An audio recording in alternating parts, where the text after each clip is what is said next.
If you're a lover of Campbell's canned cream of mushroom soup, the condensed version, you're going to love this recipe because you can make it at home. After cleaning and washing and removing stems from these mushrooms, I'm just chopping them up into pieces that'll be easy to go into the food processor. You clean the stems. You don't discard them because you can still use them. They're still edible. They still add flavor. Just take the woody piece off the end, and anything that's really dirty that you can't get out, cut that off as well. In this mix, I'm using creminis, baby bellows. I also am going to add in some dried wild foraged morel mushrooms that were gifted to me, and I'm super excited to be able to use them in this big batch soup. So I'll show you how we're going to rehydrate those after I'm done pulsing these.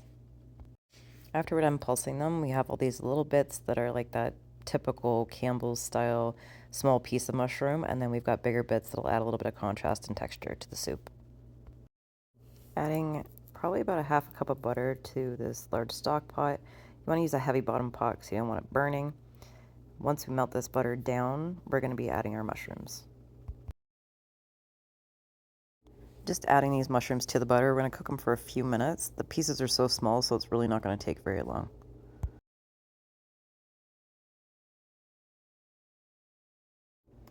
So these are the morels I'm going to be using. They have been dehydrated and vac sealed. So I'm going to rehydrate them in water.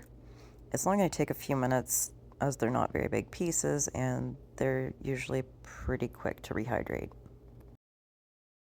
Just give them a little bit of a stir, push them down into the water. We're probably going to wait about 5 minutes. After about 5 minutes, they're pretty malleable, so I'll pull them out. I'm going to pull them a little bit apart, and then I'm going to fine dice them. Once all the mushrooms are out, don't discard this liquid. We're going to add this to our chicken broth. Since I've been making so many soups, I don't have any homemade chicken broth, so I'm having to use bouillon cubes. It's not that big of a deal. It's a little less healthy as it has a lot more sodium in it, but it still gives you that flavor. Fine dicing these morels, I want them to be about the same size as the other mushrooms that I have in there, but it's a little bit harder to put these through a food processor as they're a little bit more sticky and rubbery. Adding those to my other mushroom mixture that's been cooking. I've only been cooking that for probably a couple minutes. I will just cook it for a few minutes more, and then we'll be ready to add our flour. So as with all of my cooking on this channel, I am a celiac. I don't eat gluten. I can't eat gluten, so everything that I make on here is a gluten-free recipe. I'm going to be adding 1.5 cups of the Robin Hood 1-to-1 gluten-free flour into this. Essentially, it's making a little bit of a roux because we did have so much butter in those mushrooms. So I'm just going to keep stirring this in, cook it for a few more minutes. We just don't want that raw flour taste, and this will help to alleviate that by cooking it for a little bit.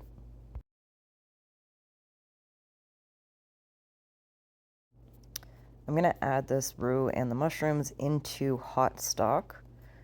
This is my chicken stock and also where I put the extra flavor stuff from when we rehydrated the mushrooms. As you can see, I'm adding some of it back into the other pot that I just used, just to try and rinse out the rest of that flour and butter so that we don't leave anything in that pot. Here I'm going to start adding my cream. I used about 2 cups here. You can use as much cream or as little cream as you want. You can use milk if you want lower fat. I've just been using half and half. Sometimes if I have heavy cream, I'll use that as well. It gives it more of a richer, velvety kind of texture. At this point, we're adding our dry spices. I'm using onion powder, garlic powder, a little bit of thyme, and some black pepper. We're also going to salt this to taste. I also didn't record this, but I added 2 tablespoons of soy sauce.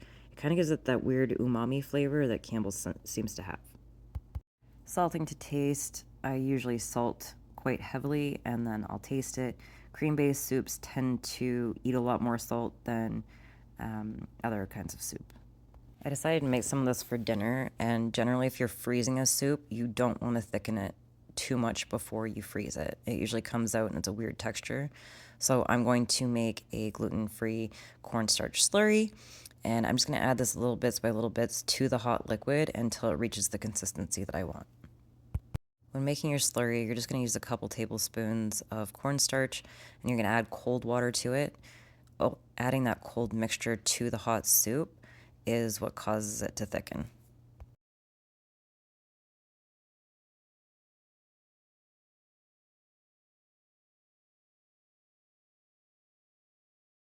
So I've gotten it to the consistency that I like. It's not super thick, not super thin, it's just right. Now dealing with the rest of the soup that isn't thickened, I'm going to put these into liter deli containers and I'm going to label them, put them in the freezer. So when I go to reheat these and to make them for dinner, that's when I'll be doing the thickening. All in all, I made about 15 liters of this soup. I'm really excited to eat it for dinner, and the rest will freeze really well, and I'll have it throughout the winter.